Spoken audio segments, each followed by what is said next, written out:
iyak ni tatang noon. Kaya kami, iniiyak din naman namin yung iba naming kapatid.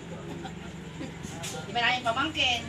Sabi nga ni Arce noon, sabi ni sa akin na Tinore, Sir, gusto kong magkaroon ng Bible studies sa Talcad. Sabi ko, Tinore, yung magbabalak tayo ng Bible study, nagwawala sila.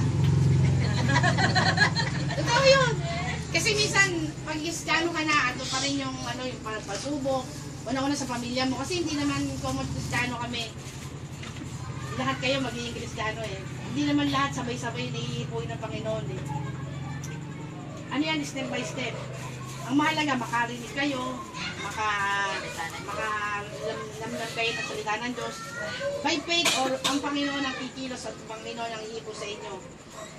Pag yun naman hindi po ng Panginoon, kahit gaano kayo ka-busy, kahit gaano kayo kasama, kahit gaano ang vision ninyo, kahit ano problema ninyo, makakayanan ninyo yan.